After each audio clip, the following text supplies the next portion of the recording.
Olá, meus queridos, boa tarde. Uma alegria grande estar aqui com vocês. Eu sou o professor Augusto Melo e a gente vai fazer uma revisão de física.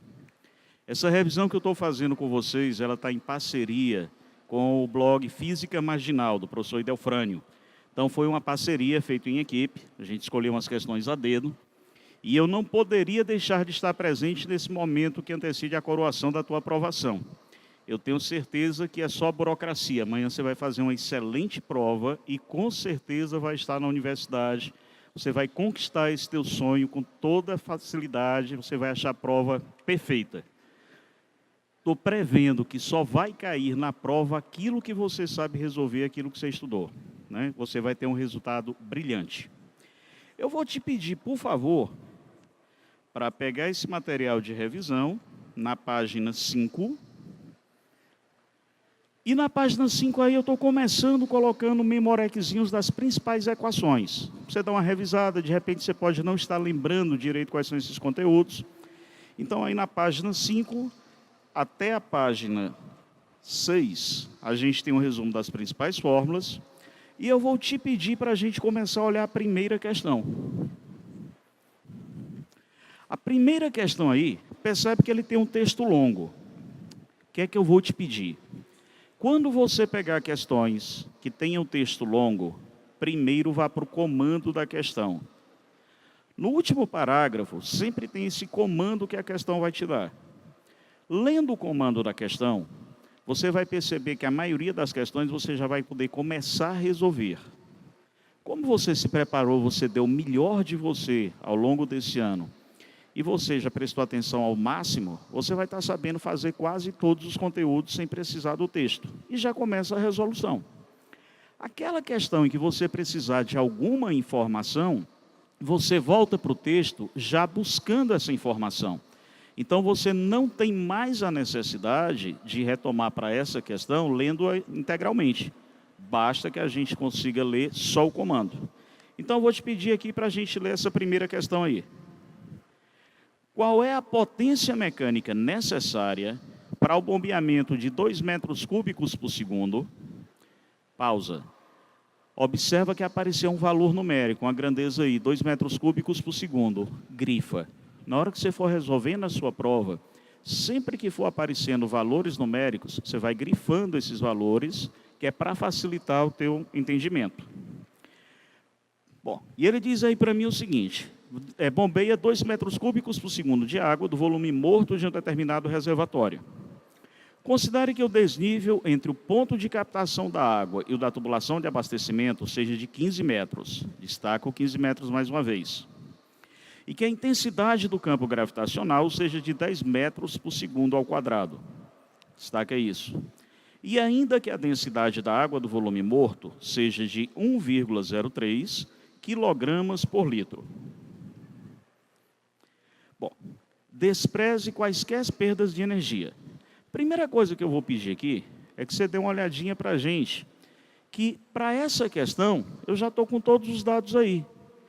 O texto, ele só está explicando o que é o volume morto, caso você não conheça. Mas para resolver essa primeira questão, essa primeira parte do texto é totalmente desperdiçada, desnecessária. Seria alguns segundos que você ia perder, que iria cansar os teus olhos, iria fazer com que você passasse segundos preciosos sem essa devida necessidade. Então, sempre lê primeiro o comando, se precisar, a partir do comando, você vai para o texto. Bom, detalhe que você vai ficar atento aqui, unidades. Eu estou tendo metro cúbico por segundo. Isso aí é unidade de vazão. Professor, mas eu não estudei vazão, não me lembro o que é vazão. Olha, por favor, para a unidade. Metro cúbico é volume e segundo, tempo. Então, vazão é o volume sobre o tempo. Depois disso, nós temos uma altura de 15 metros. Metro cúbico e metro, está combinando, mesma unidade do sistema internacional. Gravidade, 10 metros por segundo ao quadrado. Perfeito. O tempo está em segundo, a gravidade também está em segundo e metro. Tudo combinando. Mas aí vem a densidade da água com quilograma por litro. Uma das coisas que você vai ficar muito atento e atenta na prova de ciências da natureza são as unidades. Eu não posso misturar litro com metro cúbico. E aí eu preciso ter informação que um metro cúbico são 1.000 litros. Para que eu transforme essa densidade de 1,03 quilogramas por litro em quilogramas por metro cúbico, basta que eu multiplique por 1.000. Então, eu vou ter 1,03 vezes 10 à terceira quilogramas por metro cúbico. Ele está pedindo para que a gente ache a potência. Potência é a rapidez com que um trabalho é feito. Então, potência pode ser dado como trabalho sobre tempo ou energia sobre o tempo.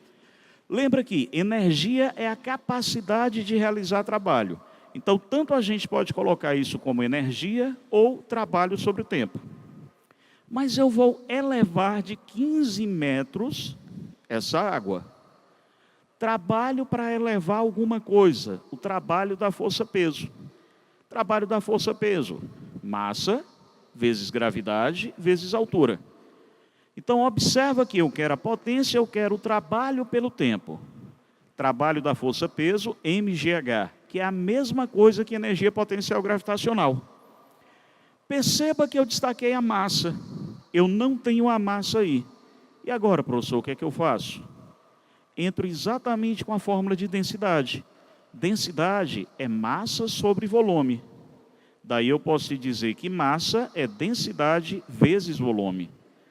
Lá na primeira equação, mgh sobre ΔT, vamos substituir essa massa por d vezes v. E aí eu vou ter densidade vezes volume no lugar da massa, vezes aceleração da gravidade, vezes altura sobre o tempo.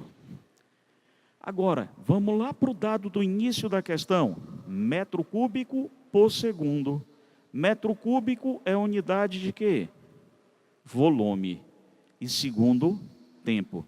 Então, observa aí que eu destaquei de azul, quando está aparecendo volume sobre o tempo, isso nada mais é do que a vazão. Então, nós vamos colocar essa densidade em quilogramas por metro cúbico, 1,03 vezes 10 à terceira. Volume sobre o tempo é a vazão, que é 2. A aceleração da gravidade, 10. E a altura, 15. Fazendo as contas, você vai achar 309.000 unidades de energia, que é joule, por unidade de tempo. Joule por segundo, chamamos de watt. Mas quando você vai olhar para as alternativas, não existe esse valor em watt. Porém, lembra que 1 quilograma são 1.000 gramas? Esse quilo vale exatamente 1.000. Então, quando a gente usa a expressão quilograma e grama, na verdade eu estou botando 1.000 gramas, 1.000 vezes grama. Eu vou pegar esse 1.000 que está aparecendo no resultado e vou transformar em quilo. E eu vou te dizer que eu tenho uma potência de 309 quilowatts, o que dá para a gente a alternativa D. Então, todas as vezes que tu pegares uma questão, ciências da natureza, primeiro vai no comando da questão para ver se você realmente precisa do texto. Uma vez que você perceber que precisa do texto, você vai no texto em busca exatamente das informações necessárias. Se você ler um texto muito longo, após terminar de ler esse texto, de repente você não lembra mais nem o que foi que estava lendo. E aí, quando o comando precisa de uma informação, você tem que reler para perceber essa informação de novo. Se você já percebe o que é que você está atrás, você já vai ler direto buscando aquela informação.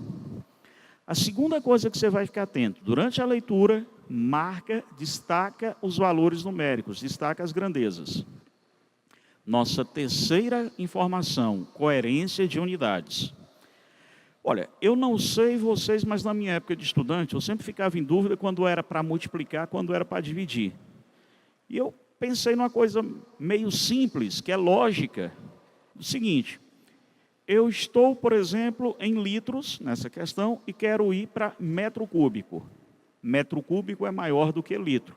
Então, eu transformo a grandeza menor em uma maior multiplicando. Por isso que eu multipliquei por 1.000. Se for o inverso, professor, basta dividir.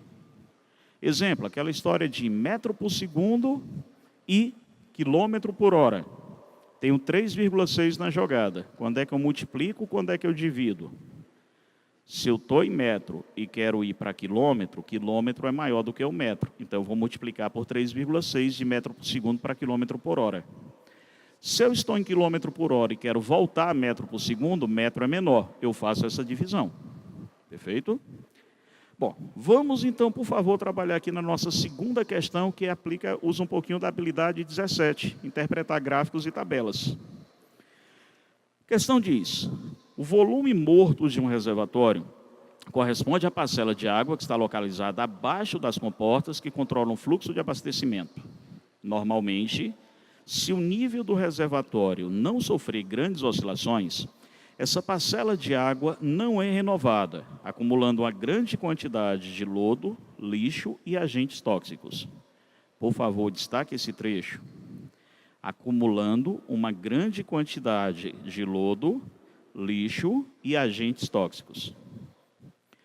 Qual dos gráficos a seguir melhor representa a pressão total, pressão hidrostática mais a atmosfera, em função da profundidade, desde a superfície até o fundo do volume morto do reservatório ilustrado no texto? Vamos examinar aqui, por favor, cada um desses gráficos em separado. Eu vou te pedir para a gente começar com o primeiro gráfico aí da alternativa A. Observa que esse gráfico, ele tem 3 variações. Tu tens uma primeira variação que corresponderia a uma densidade 1.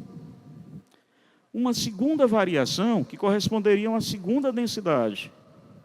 E uma terceira variação que seria uma terceira densidade.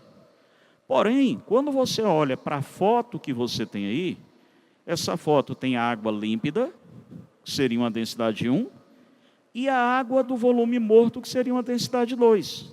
Eu só tenho 2 tipos de constituição aí. Então não faz sentido eu ter esse gráfico com 3 variações. Eu só deveria ter a variação da água límpida e a variação da água com a sujeira, da água do volume morto, onde tem lodo e lama. Então, essa primeira alternativa está eliminada simplesmente pelo fato de ter 3 variações aí. 3 variações indicariam para a gente que eu teria 3 elementos dentro dessa represa. Eu deveria ter 3 tipos de constituição de água. Só tenho 2, a água límpida e a água suja com lodo. Por isso que essa primeira opção está descartada. Vou te pedir para ir para a segunda alternativa. 2 coisas me fazem eliminá-la. A primeira, ela só tem uma densidade aí, ela só tem uma curvatura. E, novamente, eu tenho 2 densidades distintas. E a segunda, ele pede para que você coloque o gráfico contando a partir da pressão atmosférica, a pressão na superfície do lago. Perceba que esse gráfico começa do 0. Ele estaria dizendo que eu não tenho nada de atmosfera na superfície, que eu estaria no vácuo. Isso não pode existir. Então, esse gráfico, ele nunca pode começar do 0. Se eu tenho que contar a partir da pressão atmosférica, ele tem que começar um pouquinho acima do 0.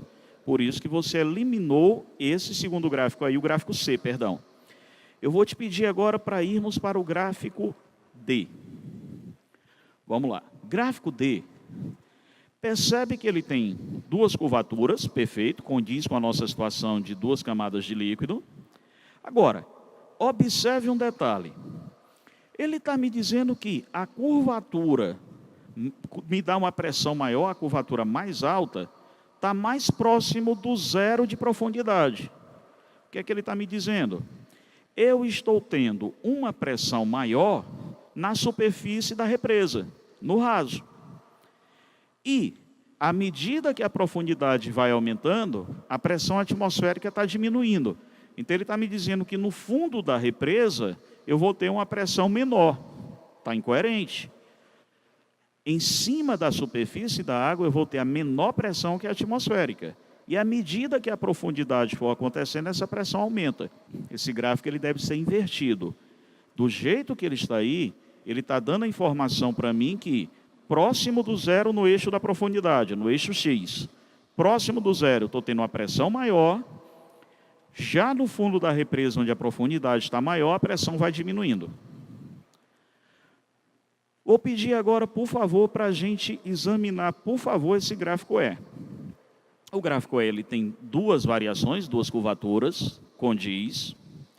Agora, ele está dizendo para mim que eu vou ter uma densidade maior na água límpida, Por que isso, professor? Porque a inclinação desse gráfico está maior. Lembre, por favor, que pressão de um líquido é dado por densidade vezes gravidade vezes altura, dGH. O H está aumentando linearmente.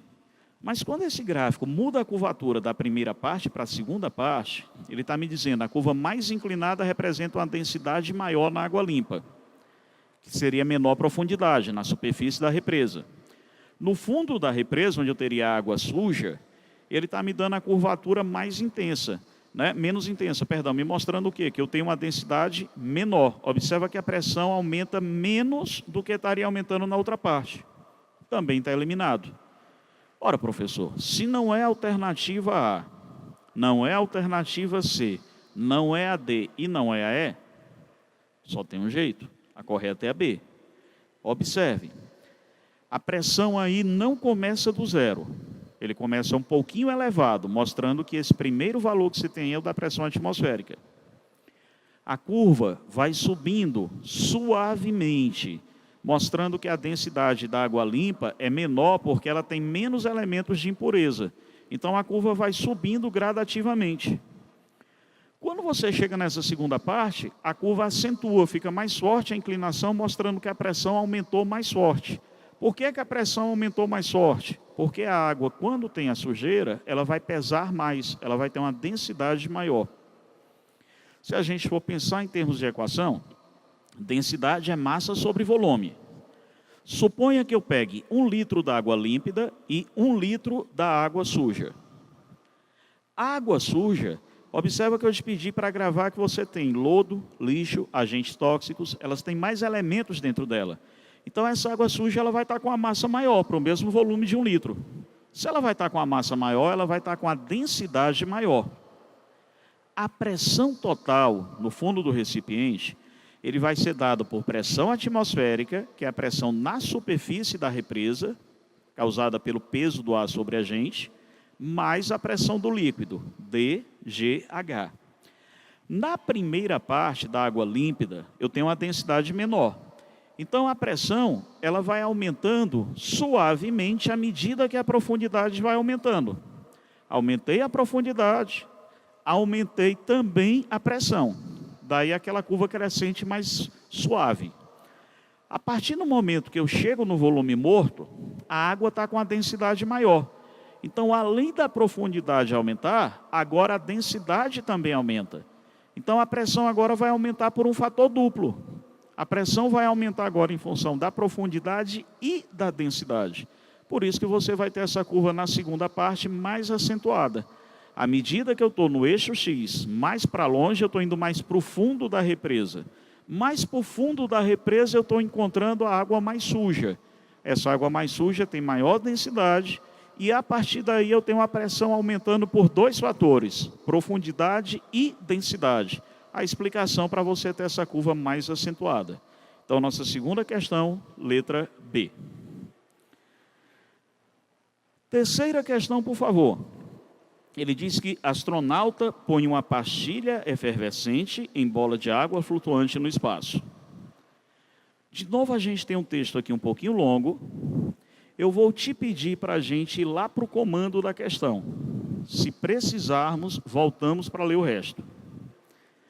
Se a estação orbita a Terra com uma velocidade de 27.000 km por hora a 350 km de altitude, qual é aproximadamente a intensidade do campo gravitacional gerado pela Terra na estação? Considere o raio da Terra igual a 6.400 km.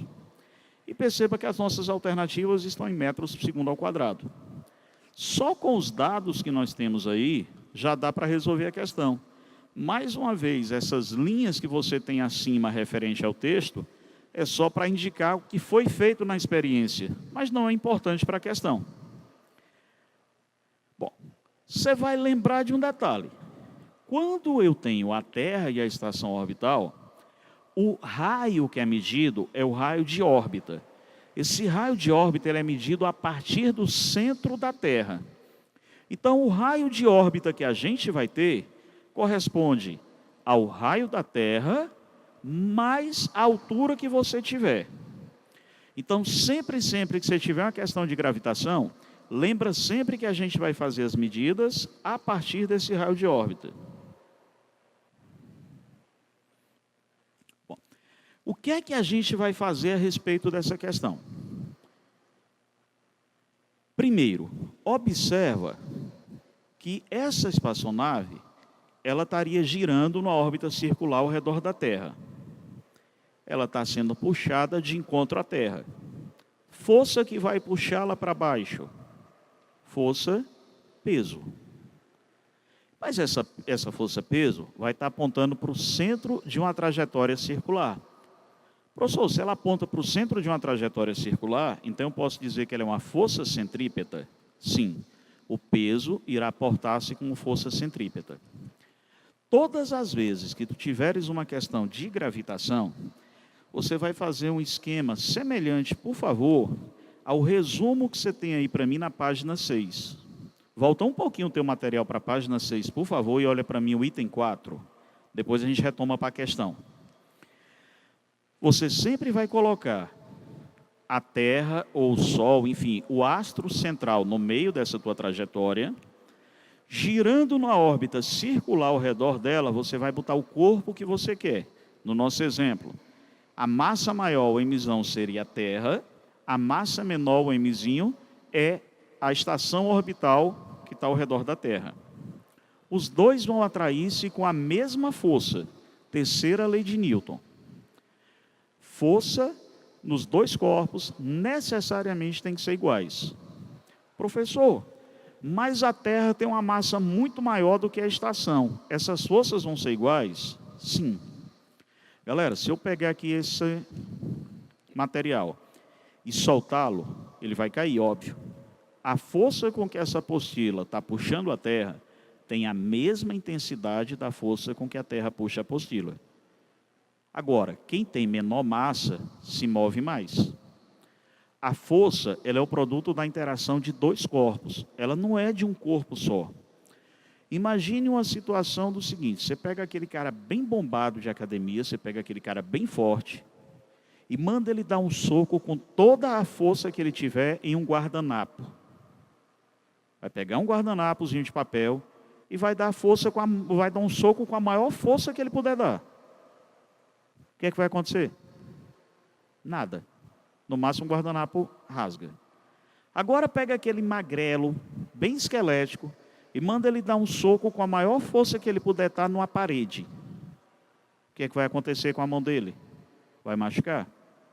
Porque a força não depende só do cara ser fortão ou ele ser magrinho. A força é o produto de interação de dois corpos. Quando o cara deu o soco no guardanapo, a força dele não serviu de nada porque o guardanapo não reagiu igual. Mas quando o outro deu o soco numa parede, ele sentiu o efeito disso porque teve uma reação correspondente.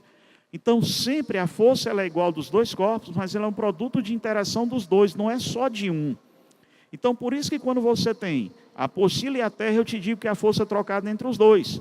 Porque o elemento limitante aqui é a apostila. Então, a força tem que ser proporcional ao que ela consegue suportar. Então, nesse caso, sempre você vai botar uma força apontando para outra. A força que está na Terra, você sempre vai dizer para a gente que vai ser a força gravitacional. Aí você vai dar um jeitinho de tentar memorizar essa fórmula. Força gravitacional é o Gzão, que é a constante da gravitação universal. Massa maior, que é a massa da Terra. Massa menor, a massa da estação, sobre o raio de órbita ao quadrado. E a força menor, você adapta, você iguala àquilo que você está querendo achar. Se eu quiser a aceleração da gravidade, de que é igual ao peso. Se eu quiser achar a velocidade, como na nossa questão, eu vou te dizer que é força centrípeta. E assim sucessivamente. E você consegue, então, ter todas as equações da gravitação aí.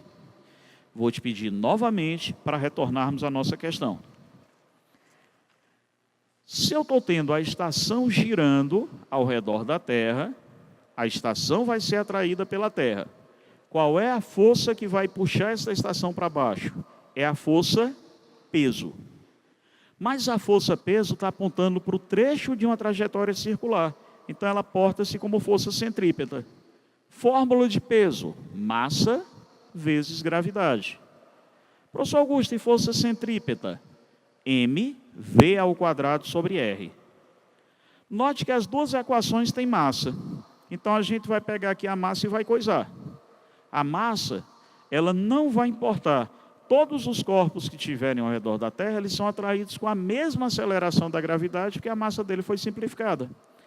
E daí eu vou te dizer que a gravidade vai ser v² sobre r. Porém, não esquece que é o raio de órbita. E o raio de órbita é o raio da Terra mais a altura. Substituindo os nossos dados, a velocidade é 27.000 quilômetros por hora.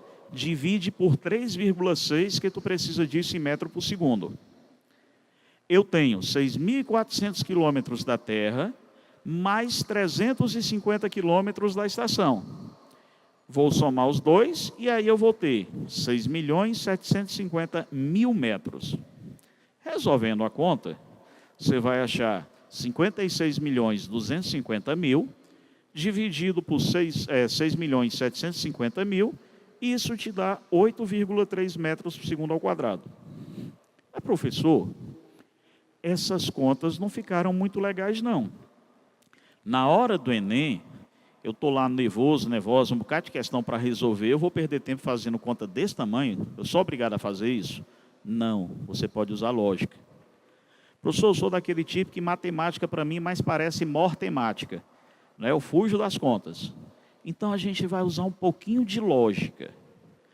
Qual é o pouco de lógica? Eu vou comparar, tentar fazer uma escala simétrica entre o tamanho da Terra e a altitude que esse satélite está. Tenta fazer isso mentalmente, depois a gente vai botar isso numa figura. O raio da Terra é 6.400 quilômetros.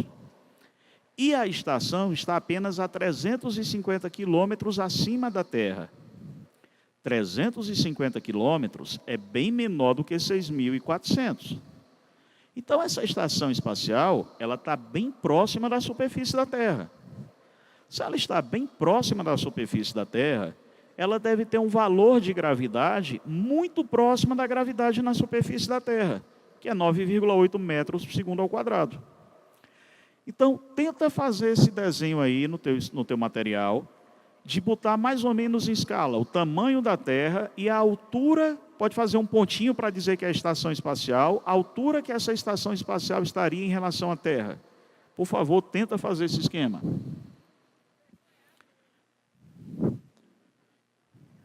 Como a resposta deu, o que é que apareceu? C, desculpa. Gente, deixa eu ver se eu apago só o C, não.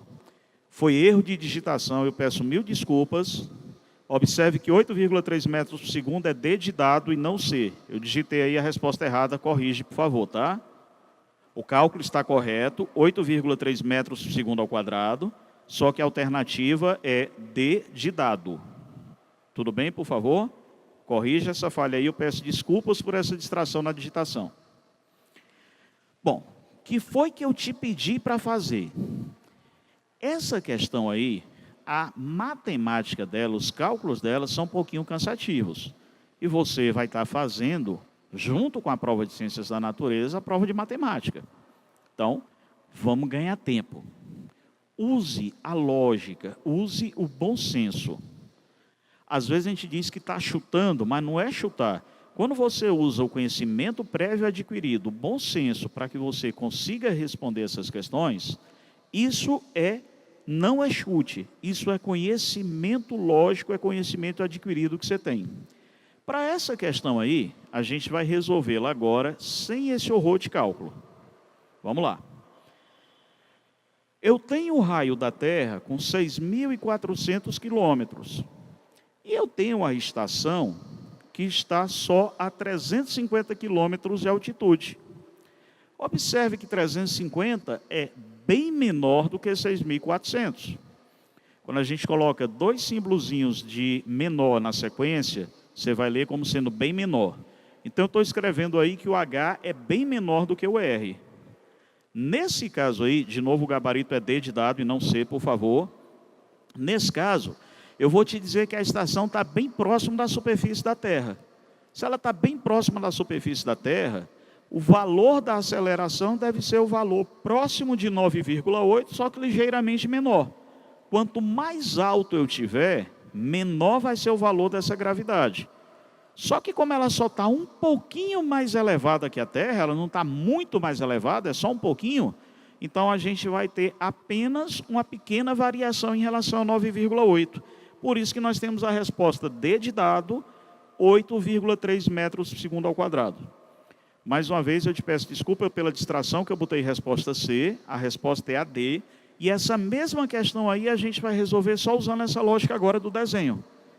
Dá para perceber que se eu for representar 6.400 e 350, o 350 tem que ser bem menor do que o 6.400?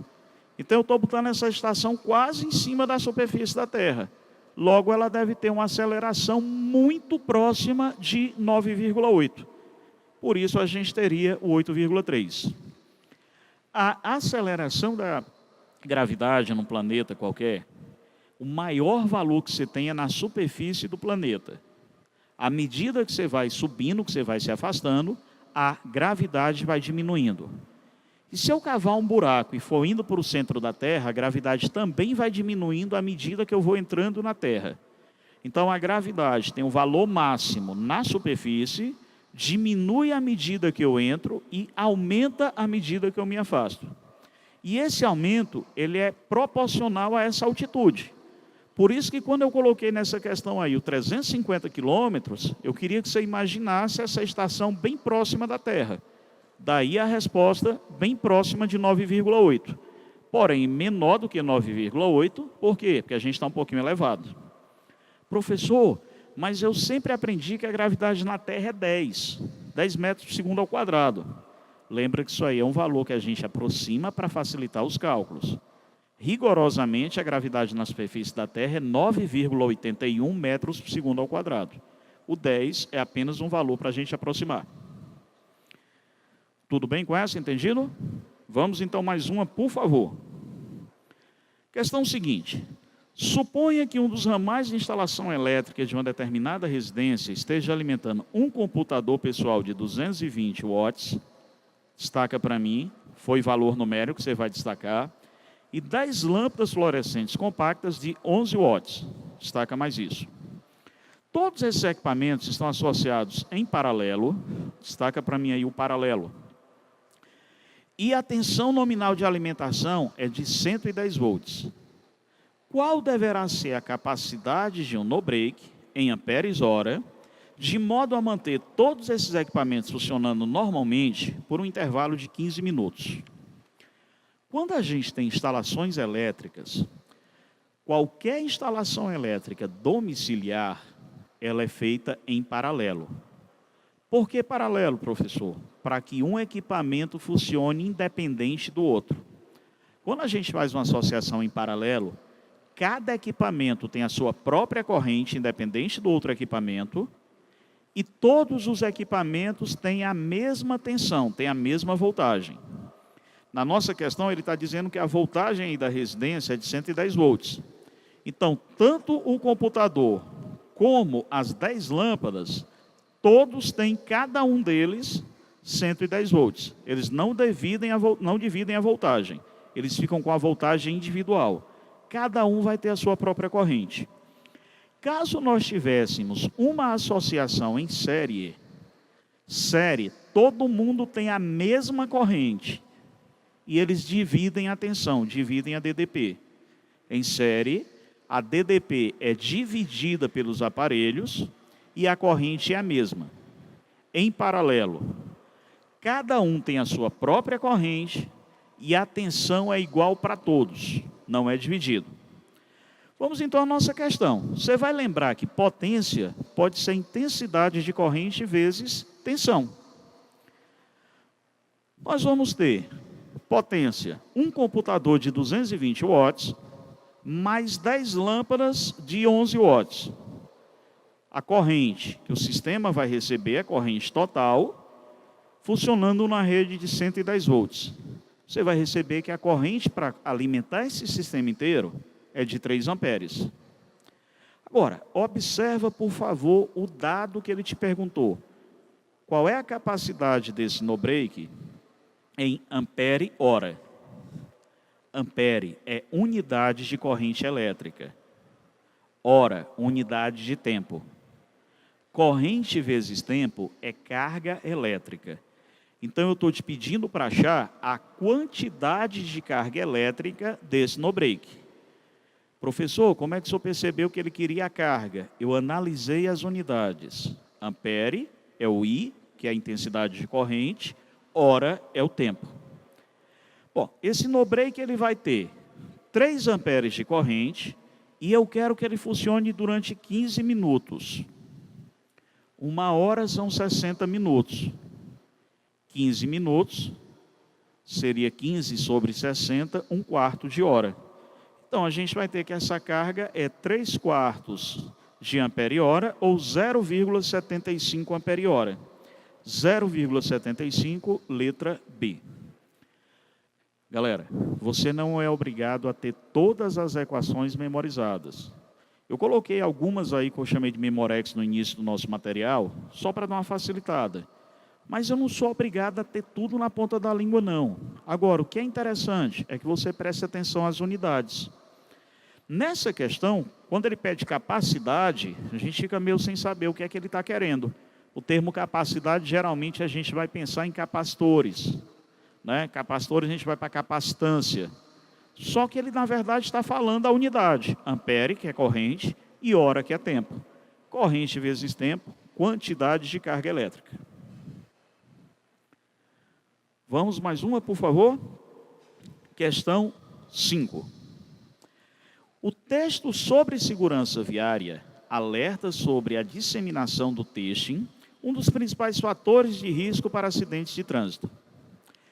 Seria isso, você está usando o celular, passando uma mensagem, lendo uma mensagem, recebendo uma mensagem enquanto dirige. Bom, ele diz para a gente que suponha que um determinado motorista esteja dirigindo por uma rodovia plana e horizontal a 72 km por hora. Está numa rodovia plana e horizontal, em tese, ele está num ambiente seguro. Ele pode se distrair por alguns instantes. Esse pode, entre aspas.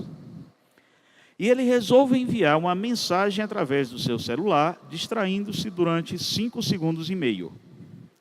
Ao voltar seus olhos para a pista, ele se dá conta que existe um engarrafamento logo à frente.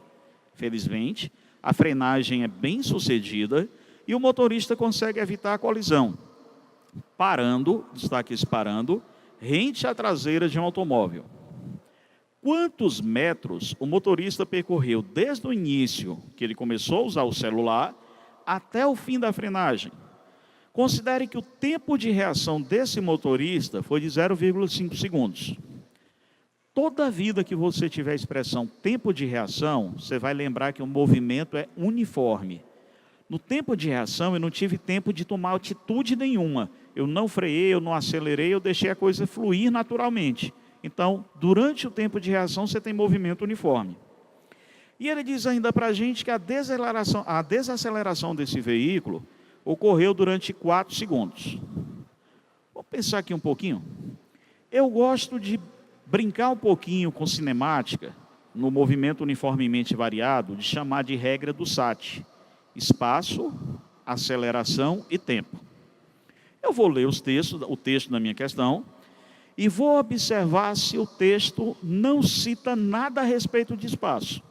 Se ele não citar espaço, não perguntar, você não estiver interessado no espaço, você vai usar a equação da aceleração média, ΔV sobre ΔT, ou a equação da velocidade. Velocidade final igual a velocidade inicial mais aceleração vezes tempo. Eu gosto de brincar chamando essa equação de vovó atômica. Né? V igual a VO mais AT. Então, você vai usar a equação da vovó atômica se você não estiver interessado em espaço. Não é o caso da nossa questão, que ele está pedindo quantos metros o cara percorre para parar. Caso eu tenha uma questão que tenha o gráfico espaço em função do tempo, ou a aceleração não seja conhecida, eu vou usar a equação da velocidade média do mV. Velocidade média no mV é velocidade final mais inicial sobre 2. Professor, eu posso dizer que velocidade média é só ΔS sobre ΔT? No movimento uniformemente variado, não. ΔS sobre ΔT só vale para movimento uniforme. O movimento em que a velocidade é constante e tu não tem aceleração. Não é o caso que o motorista aí vai frear. Então eu só posso usar ΔS sobre ΔT combinado com V mais V0 sobre 2. E aí quando você tem o gráfico do espaço pelo tempo, o gráfico sempre vai ser uma parábola. Se essa parábola tiver a concavidade para cima, analogia aí com o Smiley da carinha feliz. Concavidade para cima está tudo positivo, a aceleração é positiva. E a linguazinha aí no meio do vértice da parábola é para mostrar que no vértice da parábola a velocidade é 0. Carinha de tristeza, tudo negativo, tudo para baixo, tu tens uma aceleração negativa. O nariz aí no vértice, mais uma vez para indicar para você que a velocidade nesse ponto é 0. Caso a nossa questão não queira nenhuma informação a respeito de tempo, equação de Torricelli. A equação de Torricelli eu gosto de falar ela como Vi, você mais duas amigas na pirâmide da sabedoria. V ao quadrado igual a V0 ao quadrado mais 2A delta S. Vi, você mais duas amigas na pirâmide da sabedoria. Professor, mas a regra do SAT, ele me deu espaço, ele me deu aceleração e ele quer o tempo. Eu tenho tudo aí. Se você tem tudo, você vai usar a função horária do MUV. Sem soda, vou tomar meia água tônica. Você vai usar a equação grandinha daí. Lembra ainda que no movimento variado, todas as vezes que você tiver o gráfico, qualquer movimento, não só variado. Eu falei variado, mas pode ser variado ou uniforme. O gráfico da velocidade em função do tempo te dá o ΔS. Voltando à nossa questão. O cara passa 5 segundos e meio teclando, mandando mensagem, mais meio segundo para tomar uma atitude. Ao todo, ele ficou sem fazer nada em relação ao carro, quanto tempo? 5,5 segundos, mexendo no celular, mais meio segundo de boca aberta para tomar atitude de frear. Então o cara passou 6 segundos em movimento uniforme. Depois disso, ele começou a frear. Eu tenho um movimento variado. Eu sei que o carro no começo tinha 72 km por hora e o cara vai parar. E ele passou 4 segundos para parar. Mas qual foi a aceleração que ele imprimiu ao carro para poder parar? Não tenho. Quando falta a aceleração, equação da velocidade média. Então vamos botar aqui os nossos dados. Enquanto o cara está em movimento uniforme, distância, velocidade vezes tempo. A distância em movimento uniforme vai ser a velocidade em metro por segundo. Eu estou em quilômetro por hora e quero ir a metro por segundo. Quilômetro é maior que metro. Para deixar de quilômetro por hora para metro por segundo, eu divido. Então, vou dividir por 3,6. O motorista passou 5 segundos e meio teclando, mais meio segundo de boca aberta para tomar uma atitude. Então, ele passou ao todo em movimento uniforme 6 segundos. Ele andou, então, 120 metros em movimento uniforme. Mas depois disso, eu quero saber quanto foi que ele andou freando. Eu sei que a velocidade inicial dele era 20 metros por segundo, que é 72 km por hora. Sei que ele vai parar e que ele gastou 4 segundos para parar. Mas eu não conheço a aceleração. Se eu não conheço a aceleração, eu vou usar a equação da velocidade média. ΔS sobre ΔT, velocidade final, mais inicial sobre 2. Ora, o nosso motorista andou quanto? Não sei. Quanto tempo ele passou freando o carro? 4 segundos. Qual era a velocidade que ele tinha antes? 20. E ele vai parar o carro, velocidade final é 0. Então você vai descobrir que o movimento variado aí foi durante 40 metros. Agora, olha a pergunta que ele faz para a gente. Ele quer que a gente diga quantos metros o motorista percorreu desde o início que ele começou a usar o celular até o momento em que ele parou o carro. Na hora que ele começou a usar o celular até começar a frear, ele andou 120 metros em movimento uniforme. E depois disso ele passou mais 40 metros para parar. Então, ao todo, ele andou o quê? 160 metros. 160 metros, alternativa D de dado. Tudo bem, galera? Até aí, por favor? Lembrando que essas equações, o tio Augusto colocou aqui para você, logo no comecinho do material, né? Na primeira página aí do nosso material, na página 5, eu coloquei essa regrazinha do SAT para você dar uma olhada. Gente, uma das habilidades do Enem que ele cobra é o senso comum versus senso científico. E quando uma dessas habilidades que é muito cobrada é em função do transporte, em função de carros, motocicletas, bicicletas de uma maneira geral. E duas coisas que se vêm a respeito disso é em função do atrito, que a gente sempre aprende que o atrito é contrário ao movimento. Só que nós, professores, deveríamos explicar melhor isso.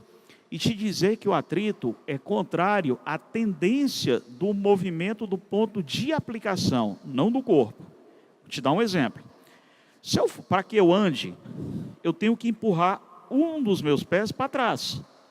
Então eu vou empurrar meu pé para trás. Para onde é que está a força de atrito? Para frente.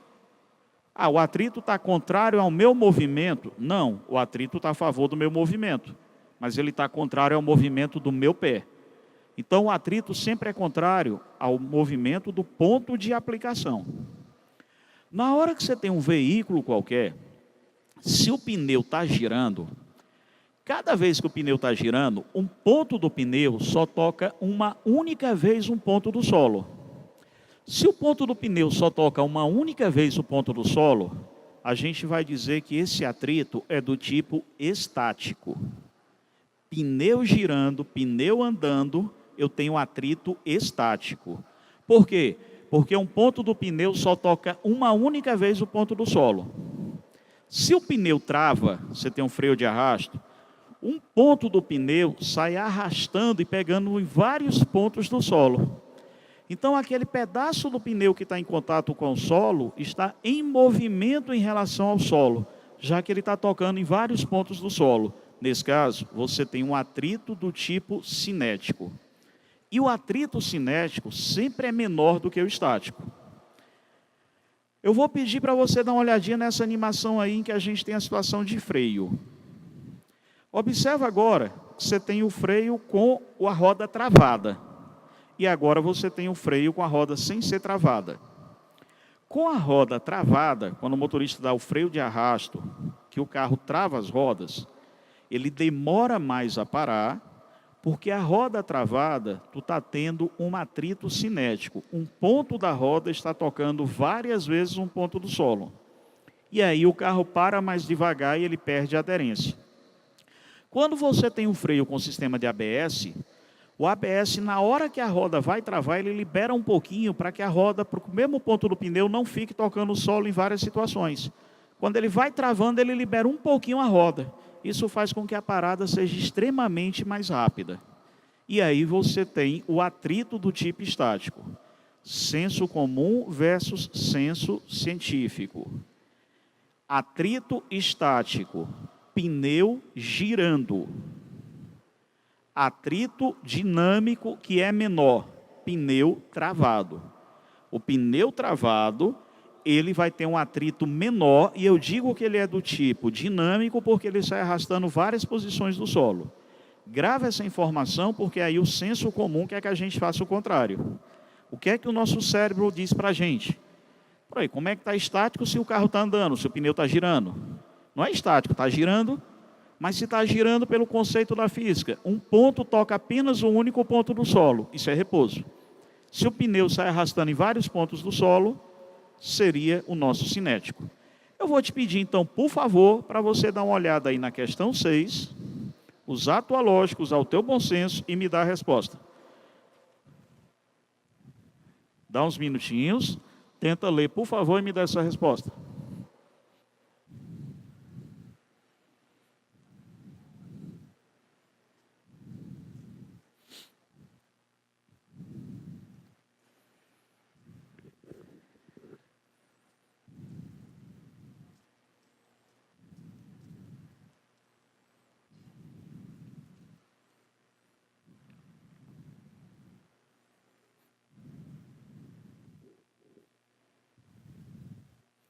Vamos lá?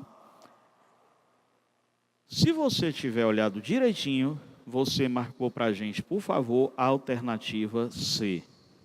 O ABS, ele impede o travamento das rodas, então ele faz com que essas rodas continuem girando, e se a roda continue girando, nós temos um coeficiente de atrito estático, e isso faz com que a distância de frenagem seja bem menor. Então, questão 6, por favor, alternativa C de casa. Repito nessa questão, por favor. Deve ter ainda alguém pensando, professor, o senhor não está com o gabarito trocado, não? Se o pneu está girando, não é para ser cinético, não? Não, galera. Essa é a habilidade que exerce de você confrontar o senso comum com o senso científico. Quando o pneu está travado, ele sai arrastando em vários pontos do chão. Isso é movimento, é cinético. Quando o pneu está girando, apenas um ponto do pneu toca um ponto do solo por vez. Essa é a definição de repouso que a gente tem. Então, questão 6, por favor, letra C. Eu vou te pedir agora para a gente ir para a questão 7. Suponha que um determinado motorista colida a 36 km por hora contra um automóvel que estava parado à sua frente. Durante a colisão, o impacto do motorista é amenizado graças à ação do airbag, uma bolsa que está embutida no volante e que se infla em poucos milésimos de segundo, devido a uma reação química que produz gás de nitrogênio. Qual das alternativas seguintes indica a razão entre a força de impacto média, força que o airbag aplica no motorista, e o próprio peso do motorista, se o intervalo de tempo de interação entre o motorista e o airbag for de meio segundo? Considere que a rodovia seja plana e horizontal e que a intensidade do campo gravitacional seja 10 metros por segundo ao quadrado. Voltando aqui um pouquinho à história de airbag. Se você pegar os carros atuais, eles têm deformação programável. Qualquer batidazinha, o carro se desmancha todo, se amassa todo. Talvez se você conversar com um vô ou uma avó, ele vai dizer para você que carro bom era o antigo. Batia e o carro saía inteirinho, embora o motorista saísse todo quebrado, né? Então o motorista morria, mas o carro ficava de herança para a família, perfeito. Hoje em dia se faz o contrário, qualquer batida o carro se acaba, mas o motorista, os passageiros não sofrem danos. O que é que acontece? Imagina, por favor, uma colisão entre um trem e uma bicicleta. Nenhuma apologia à violência, mas obviamente quem vai levar pior é a bicicleta.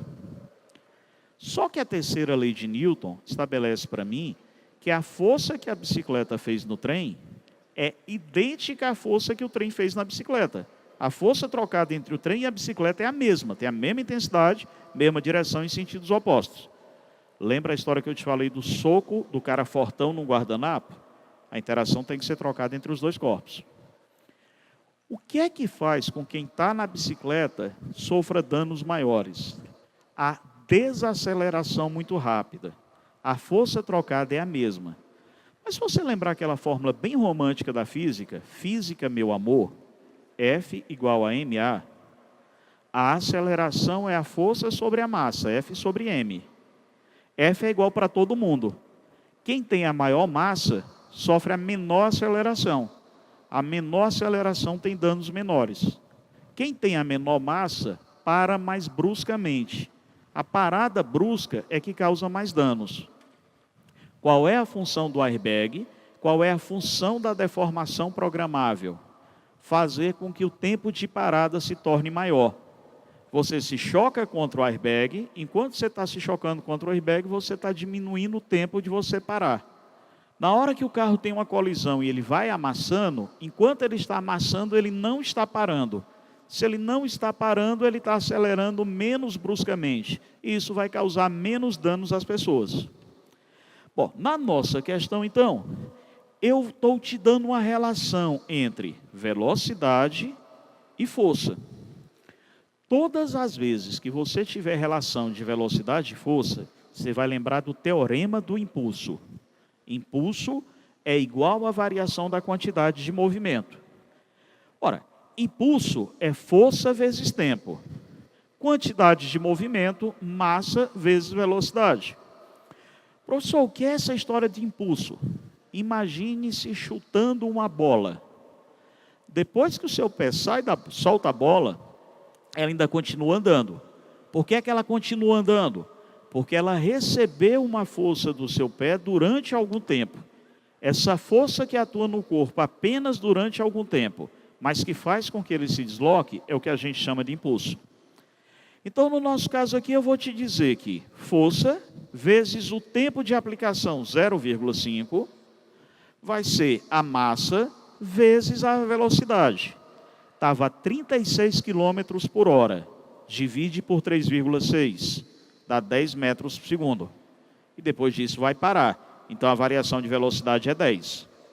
Professor, eu não tenho a massa. Eu não sei qual é a massa desse automóvel aí e do motorista, para que eu faça essa relação. Não tem problema, deixa indicado. Eu vou dizer para você que essa força trocada vale 20 vezes o valor da massa. Mas a questão está pedindo para que a gente ache a razão entre a força de impacto e o peso do motorista. Entenda por razão o quê? A divisão. Então, estou te pedindo para achar força sobre peso. Quem é a força? 20 m, que você acabou de achar. E fórmula de peso? Massa vezes gravidade. M com M a gente pode simplificar, e a gravidade é 10. Então, você vai achar que a relação entre a força do motorista e o peso, 2 unidades, alternativa D. Todas as vezes que a questão te der massa, força e velocidade, teorema do impulso. Impulso igual a variação da quantidade de movimento.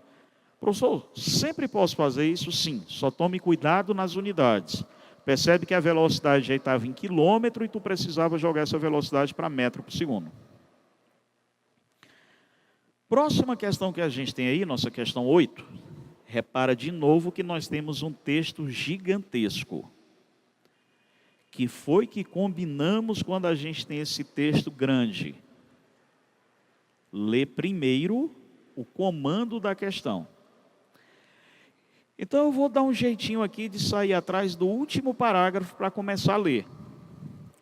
O complexo termoelétrico de Jorge Lacerda, localizado em Santa Catarina, é considerado o maior complexo termoelétrico a carvão da América do Sul. Suas 3 unidades produzem cerca de 850 megawatts. Esse Mzão maiúsculo é 10 à sexta, prefixo mega que vale 10 à sexta.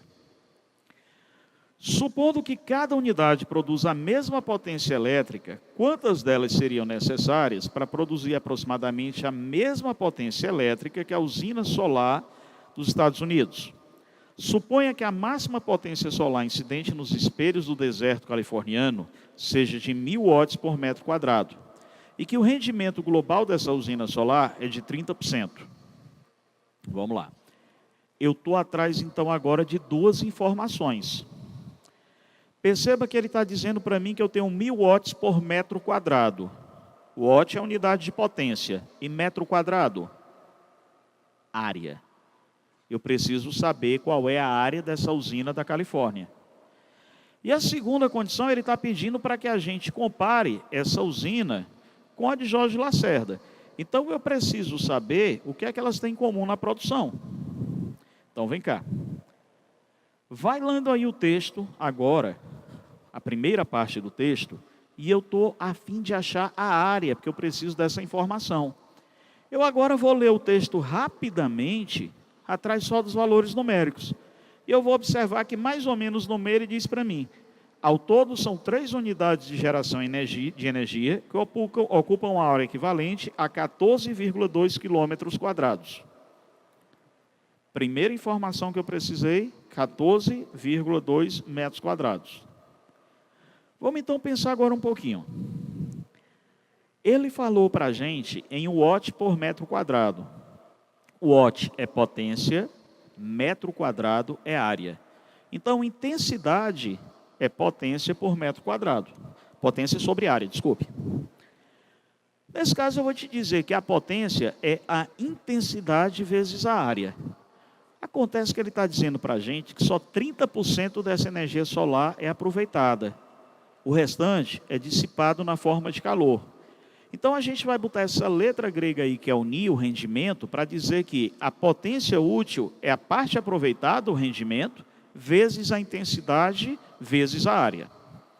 Galera, todas as vezes que eu tenho produção de energia, os maiores desperdícios possíveis na produção de energia são quando a gente tem potência formação de energia termoelétrica. Maior desperdício que eu tenho, energia nuclear. Professor, mas energia nuclear fornece muita energia, fornece. Mas se a gente for comparar o tanto de calor que ela produz com o tanto que é transformado para girar a turbina e virar energia elétrica, o desperdício é gigante. Ela tem um aproveitamento bem pequeno, em torno de 5%.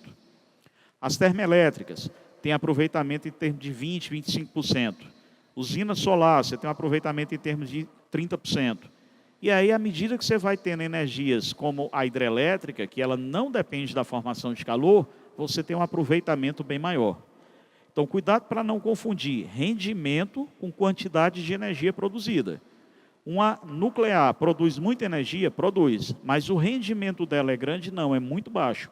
Ela desperdiça muito mais calor do que, de fato, ela produz energia. Daí, uma das poluições que você tem nas usinas nucleares é a poluição térmica. Bom, vamos lá trabalhar um pouquinho mais. Substituindo agora os nossos dados.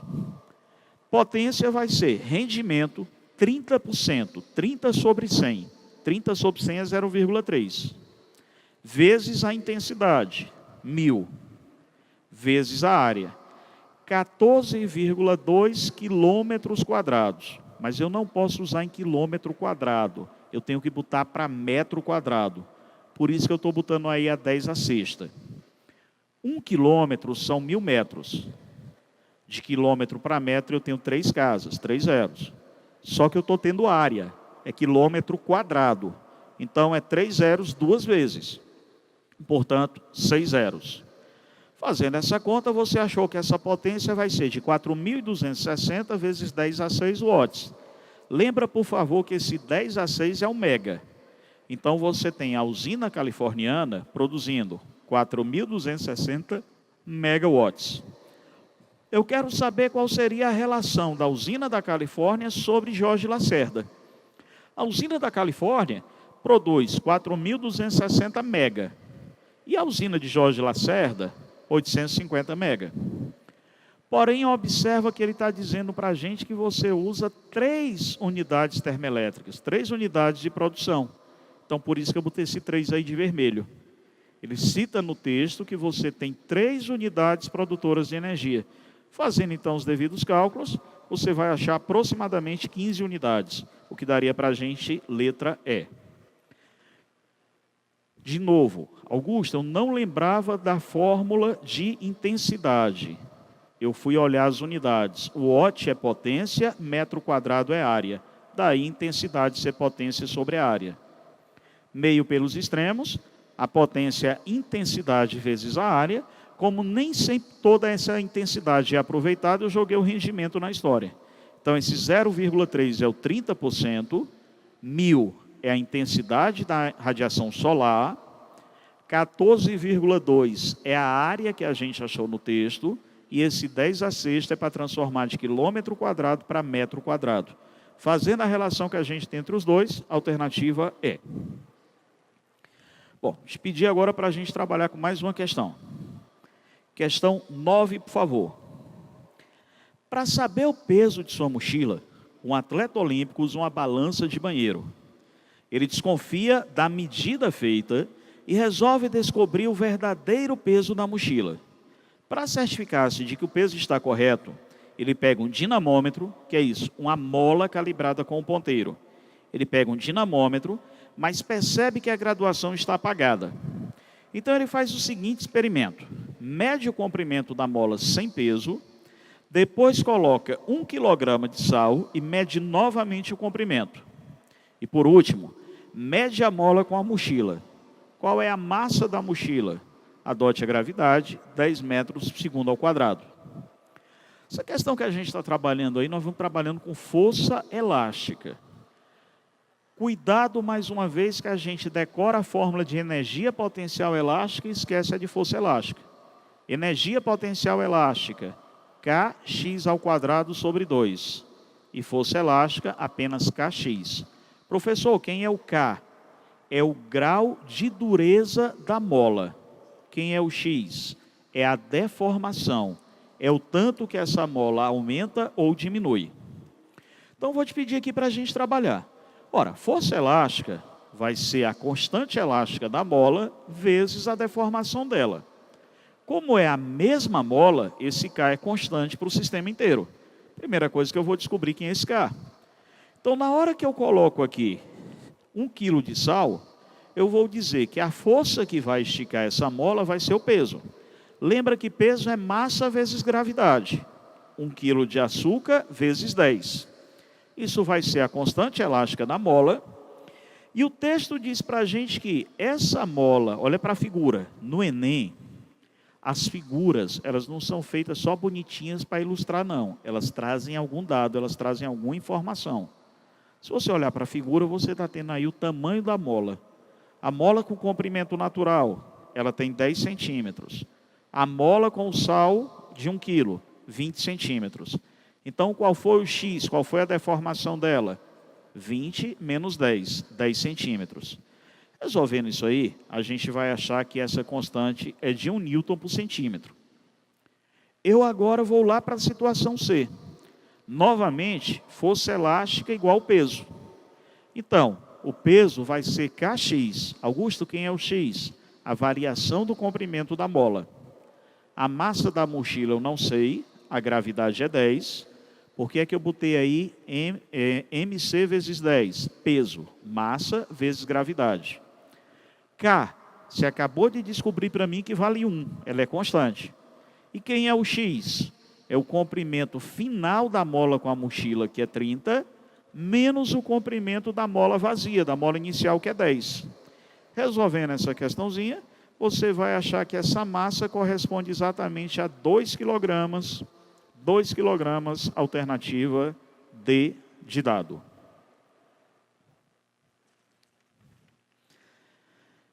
Questão seguinte ainda como meio de transporte. A gente vai falar aqui um pouquinho de bicicleta. Quem anda de bicicleta, quem trabalha tranquilo com a ideia de bicicleta, já conhece tranquilo como é que faz isso. Mas de repente alguém aqui, a última vez que andou de bicicleta foi quando era criança com o velocípede. É o novo, né? Mas vamos lá.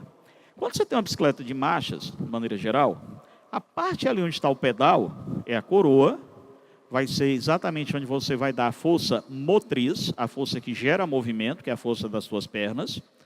E lá no pneu, a gente vai ter a catraca. Galera, imagina a situação de um anão andando de mão dadas com um jogador de basquete, com um cara bem altão.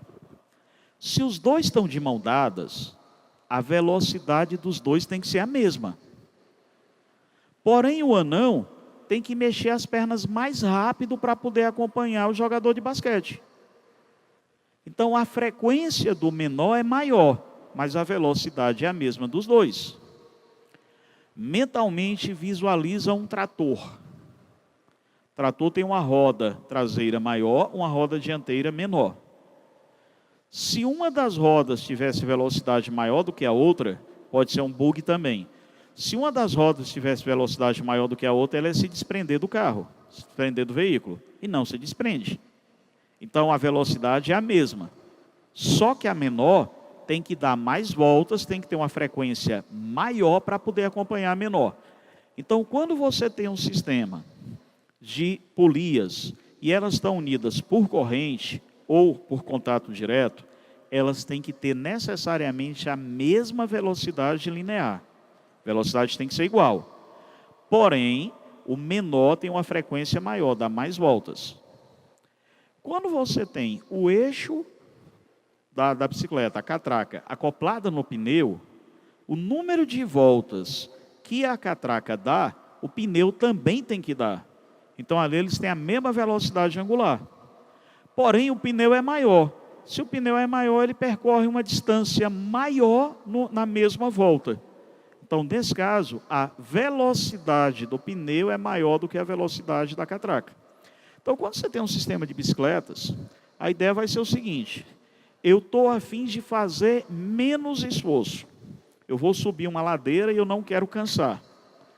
Então eu vou colocar a menor coroa na frente e a maior catraca atrás. Eu vou dar muitas pedaladas, mas em compensação a bicicleta vai estar bem levezinha. Eu vou mexer muitas pernas e a bicicleta quase não sai do canto. A energia que eu vou gastar é proporcional à velocidade final que eu vou ter. Quanto mais rápido, mais energia eu terei, mais pesado fica a bicicleta. Quanto mais devagar, menos energia eu vou gastar, mais leve está a bicicleta. Então, eu quero fazer um esforço menor. Eu boto na frente, perto dos pedais, uma coroa menor e a catraca maior. Eu mexo muito as pernas e o resultado é a bicicleta andando devagarinho. Mas eu quero imprimir velocidade. O que é que eu vou fazer? Eu já boto perto dos pedais a coroa maior. Vou botar o meu jogador de basquete. E lá no pneu, eu vou botar uma catraca menorzinha, vou botar o meu anão. Como eu estou de mão dadas pela corrente, o anãozinho vai ter que mexer mais para me acompanhar. Então o pneu vai girar feito doido. Eu dou uma pedaladazinha só na frente, o pneu dá não sei quantas voltas lá atrás. Em compensação, a bicicleta fica pesada pra caramba. Bom, na nossa questão aí, ele está dizendo para a gente que a pessoa, o ciclista, ele quer ter a maior velocidade possível, dando o menor número de pedaladas. Espera aí, ele vai pedalar menos. Agora, em sacrifício, ele vai ter que fazer o quê? Mais força. Qual é a combinação que ele vai fazer aí?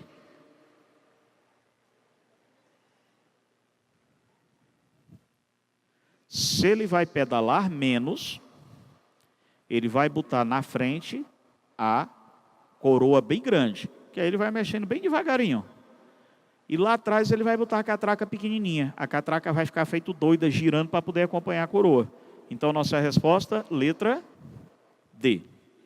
Nessa questão em especial, eu vou pedir, na 10ª questão, eu vou pedir que você faça um favor gigante para mim e eu peço desculpas.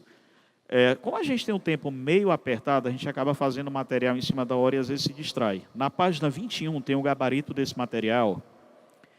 E essa questão 10A em física está digitado no gabarito como C. E aí você pode olhar depois e se equivocar e eu peço que você corrija, por favor.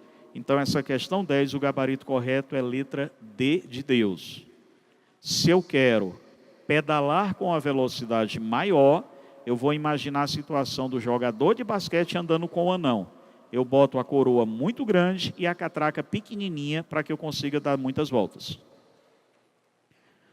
Voltando então para a nossa questão 11, questão que a gente tem aí a respeito da habilidade 17. Nossa questão diz o seguinte, vou comentar aqui para a ideia do gráfico. Ele diz que chamamos de balística interior ao estudo do comportamento do projétil ainda dentro do cano de uma arma, do disparo até a saída do cano. O gráfico mostra como se comportam a força de pressão dos gases que empurram o projétil e o atrito dentro do cano em função da distância L. Para que esse projétil saia do cano com a maior velocidade possível, por favor, destaque essa informação, maior velocidade possível, o comprimento do cano deve ser. Galera, imagine-se parado ou parado em um semáforo. E você vai querer andar. Fisicamente, né? Pensa que você está no veículo. Para andar eu vou mexer as pernas. Pensa que você está no veículo. Fisicamente, o que é que você tem que fazer para que esse veículo aumente a velocidade? Você tem que o quê? Acelerar. Então, essa velocidade da bala vai estar aumentando à medida em que ela ainda tiver aceleração. Na hora que a aceleração dela zerar, ela vai parar de ser acelerada. Observa, por favor, aí o gráfico.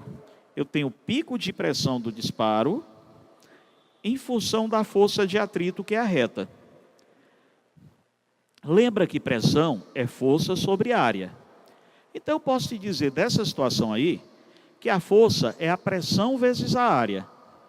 A força que vai acelerar a bala é diretamente proporcional à pressão. E a lógica vai ser essa. Enquanto a pressão estiver superior ao atrito, eu vou ter uma força maior. Na hora que elas se igualarem, o meu projétil vai parar de acelerar. Se ele vai parar de acelerar, é bom que eu acabe com o atrito, para ele manter a velocidade constante. E como é que eu acabo com o atrito? Acabando com o cano. Então, na hora que você tem o gráfico aí das duas curvaturas, se força resultante é massa vezes aceleração, força resultante é quem está a favor do movimento, menos quem está contra. Quem está a favor do movimento é a força causada pela pressão. Quem está contra o movimento é o atrito. Na hora que a aceleração for zero, as duas forças vão ficar iguais. Então, vai cessar a aceleração. Busca aí no gráfico qual é o instante em que a força causada pela pressão se torna igual ao atrito.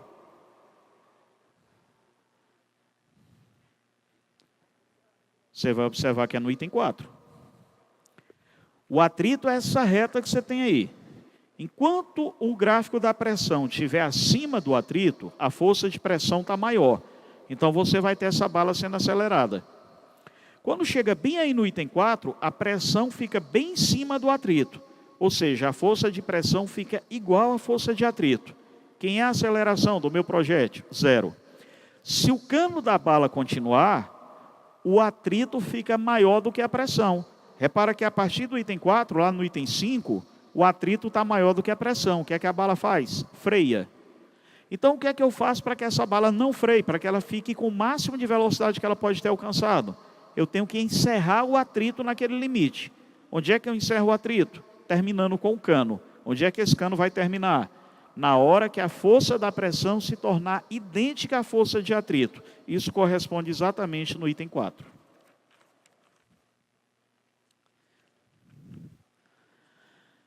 Pouquinho mais de eletricidade. Gente, tem uma coisa que desde que eu comecei a trabalhar, eu sempre vejo o pessoal se atrapalhando, achando no detalhe, que quem produz calor é resistência elétrica.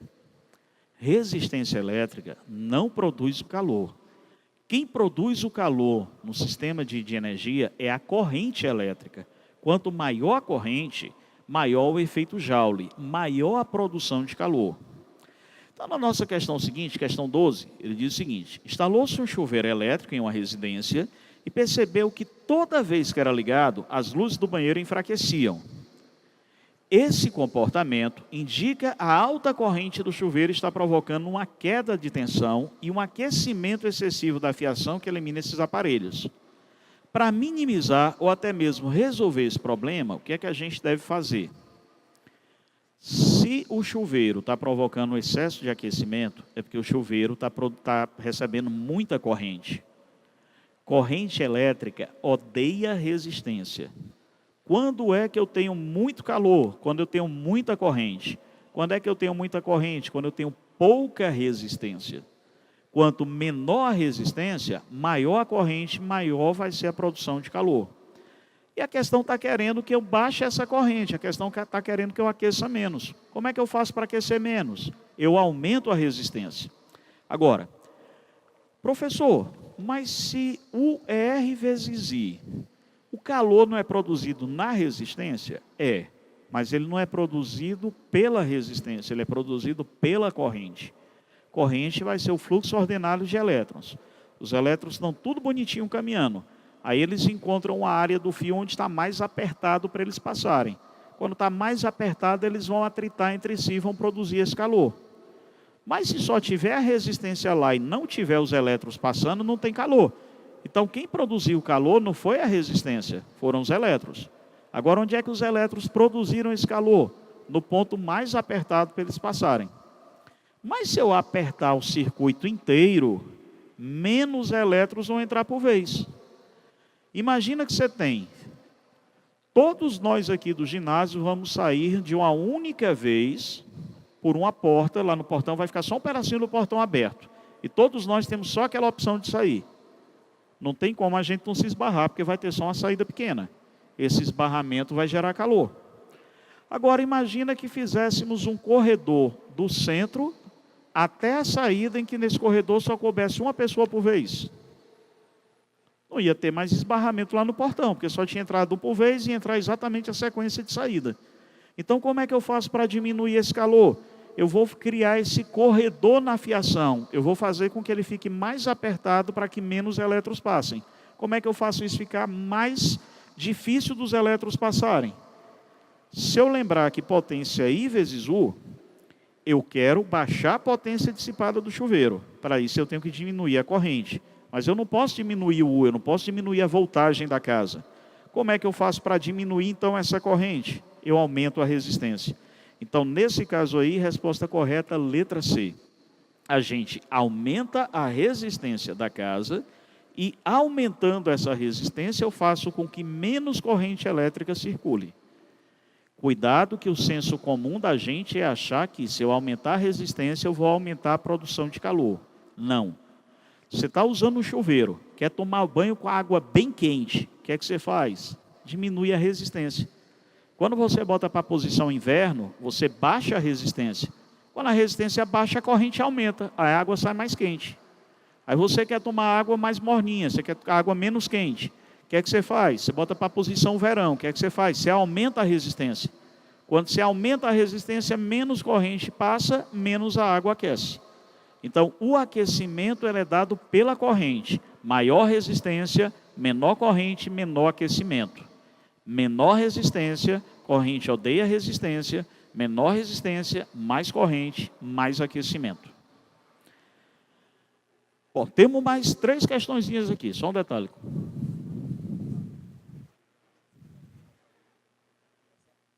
Pronto, então deixa eu fazer aqui só mais um aqui.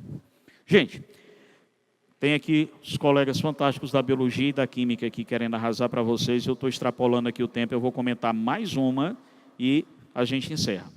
Questão 3, ainda de eletricidade. Você tem uma situação em que você tem um gráfico, e esse gráfico ele está dando tempo em função da voltagem. Vamos pegar esse gráfico e ampliar um pouquinho. Bom, ele fala no texto que nessa situação você tem 2 resistores associados em série. Eu vou pedir para você voltar aí no texto, e onde ele fala que R1 e R2 estão associados em série, destaque esse em série. Lá no comecinho da nossa aula, eu conversei com você a respeito disso. Em paralelo, eles ficam com o mesmo U, e cada um tem a sua corrente individual. Em série, eles dividem a tensão, eles dividem o U, e todos têm a mesma corrente. A corrente é a mesma. Então, quando a gente olha aí do gráfico, perceba que a maior tensão está sendo em R1, que é a linha pontilhada. Ela vai mais acima. Se U é igual a R vezes I, e o I é igual para os dois, U, que é a DDP, a tensão, é diretamente proporcional a R. Os 2 resistores estão recebendo a mesma corrente, mas quem está tendo uma resistência maior, acabará tendo uma tensão maior. Então, nesse caso aqui, a gente vai perceber que o R1 é o resistor de maior tensão. E essa maior tensão que você tem aí é 8 volts. Bom, se você fosse usar Chutágoras, sua resposta ou seria B de bola ou D de Deus. Mas, evidentemente, que preparado e preparada como você está, você não vai chutar. Então, você vai trabalhar um pouquinho. Frequência é 1 sobre o período. Cada vez que a gente tem um movimento de sobe e desce, um pulso para cima e um pulso para baixo, a gente vai dizer que nós temos uma oscilação, um período.